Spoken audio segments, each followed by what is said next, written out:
Assalamualaikum.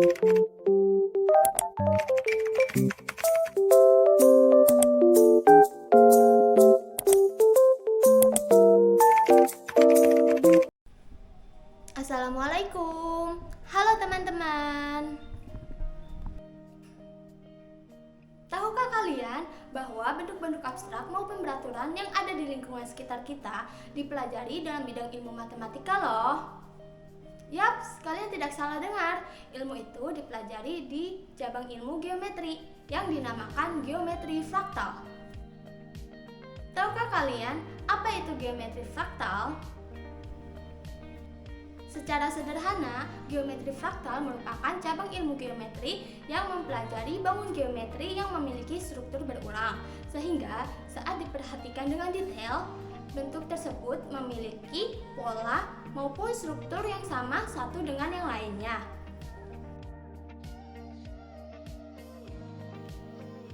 Perhatikan gambar berikut ini.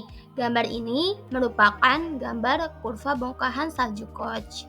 Nah, di sini terdapat gambar pola pertama nih, yang dimana pola pertama ini berupa bangun segitiga sama sisi.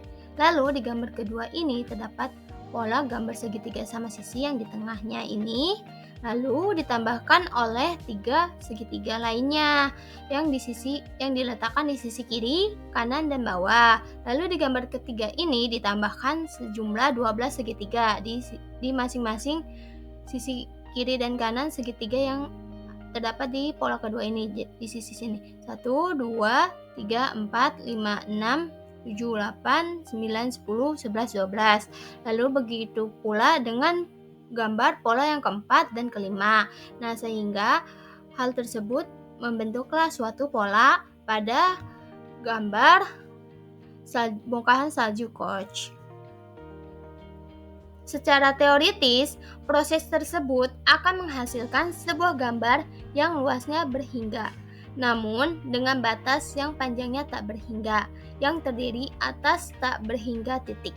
Dalam istilah matematika, kurva demikian tidak dapat diturunkan atau tidak dapat didiferensialkan.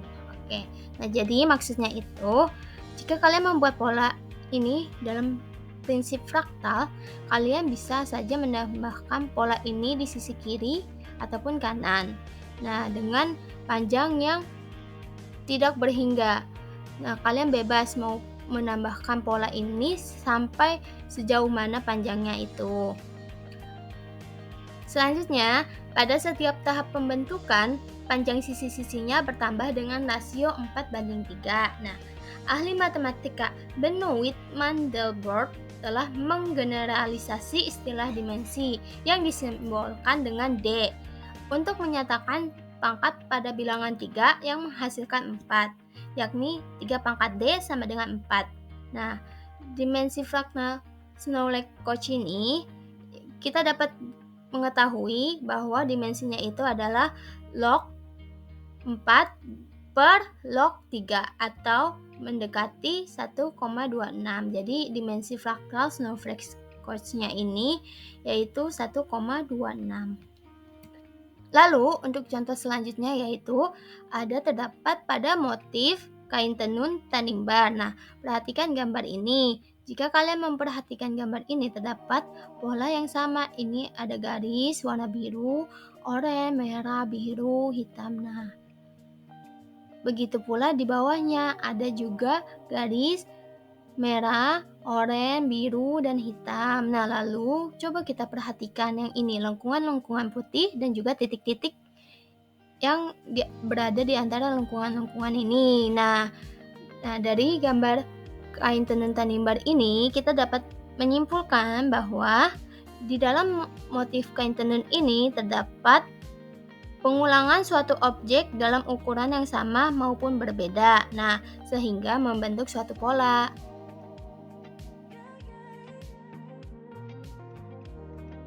Jadi, sekarang saya ingin mencontohkan bagaimana cara menggambar pola geometri fraktal.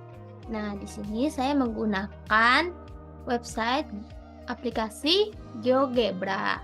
Nah, pastikan Anda sudah membuka website aplikasi GeoGebra ya. Nah, Langkah pertama yang harus kita lakukan yaitu kita klik poin.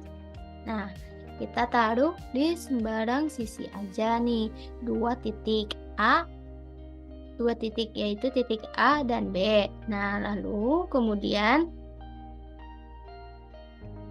kita pilih yang bagian regular polygon. Nah, kita sambungkan nih dari titik A ke titik B. Nah, di sini kalian bebas ya sebenarnya ingin memakai segi berapa, tapi di sini saya ingin memakai segi 5. Jadi di sini saya tulis 5. Nah, terus selanjutnya oke. Nah, lalu setelah itu nih kita pertama ingin menghilangkan nih yang sudut-sudutnya. Nah, nama-nama di sudut-sudutnya. Nah, untuk cara menghilangkannya yaitu kalian klik saja yang bagian algebra, nih atasnya yang kalkulator, terus habis itu kita hilangkan yang titik A dan titik B seperti ini. Lalu untuk yang titik C, D, E itu dengan cara diklik titiknya, terus kita klik yang titik 3, kita pilih yang settings, terus hilangkan yang bagian show objeknya. Nah, seperti ini berlaku juga untuk titik D dan E. Nah, setelah sudah dihilangkan nama titik-titiknya itu, kita pilih yang bagian slider. Kita cari ya, ada gak ya slider di sini?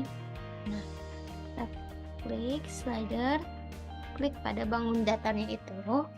Nah, di sini kita ganti dengan N karena nanti kita nggak tahu nih jumlahnya berapa. N sama dengan 3, minimal 3, maksimal 8. Ini maksudnya itu adalah dari sisinya ya, sisi bangun datarnya itu loh. Kalian mau segi berapa nanti. Oke. Nah, jangan lupa nih kalau udah ditambahin slider, kita ganti dulu yang di sini nih, yang di bagian poly 1 itu kita ganti yang angka 5-nya itu jadi N ya. Karena nanti kita kan akan membentuk suatu pola yang sama yang yang akan mengelilingi si bangun pusatnya ini. Nah, kalau kalian udah berhasil mengubah yang tadi menjadi N, nah ini akan berubah sesuai dengan segi yang kalian inginkan. Nah, karena saya ingin memakai segi 5, jadi saya pilih yang N sama dengan 5. Kemudian kita klik lagi yang slider untuk bagian angle-nya. Nah, di sini angle-nya kita namakan sudut T dengan minimal 6 derajat sampai dengan 360 derajat. Karena nanti kita akan membuat bangun datarnya ini mengelilingi si bangun pusatnya itu dari titik derajat 0 sampai 360 derajat. Nah, untuk incrementnya itu 1 derajat. Lalu kita klik OK. Nah, misalnya sini aja nih. Lalu selanjutnya untuk membuat bangun segi 5 yang lainnya di sisi kiri ataupun kanan, kita klik ini tambahkan input. Nah, kita tulis rotate object angle. Nah, di sini kita klik poly 1 terhadap sudut T di A.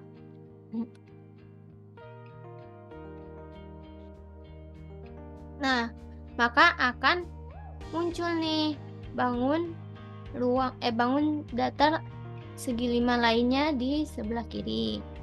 Ini bisa kita geser-geser nih posisinya. Ini terserah kita ya mau digeser sampai ke sudut berapa. Nah, kemudian bagaimana caranya agar si segi 5 ini itu terlihat banyak, enggak cuma satu. Nah, kita ubah nih yang tadi. Ya, kita edit menjadi sequence. Sequence kita edit ya. Jadi sequence poly1 T kali K, koma A, nah di sini, koma K, koma 0 sampai 10 ya. Nah, akan muncul seperti ini. Nah, jika sudah muncul bentuk seperti ini, nih kalian bebas nih ingin menggeser-gesernya sehingga membentuk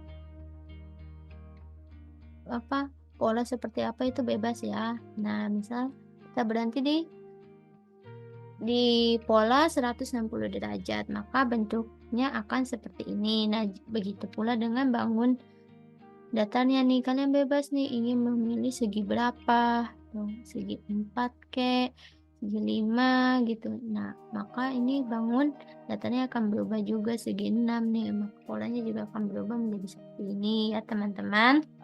Nah, kemudian kalau yang untuk yang angka 10-nya tadi, yang di sini, itu sebenarnya bebas, terserah teman-teman.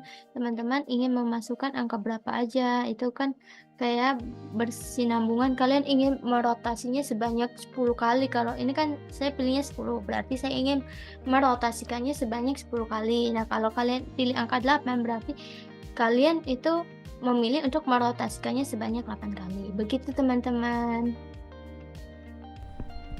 Semoga apa yang sudah saya sampaikan tadi dapat bermanfaat untuk kalian.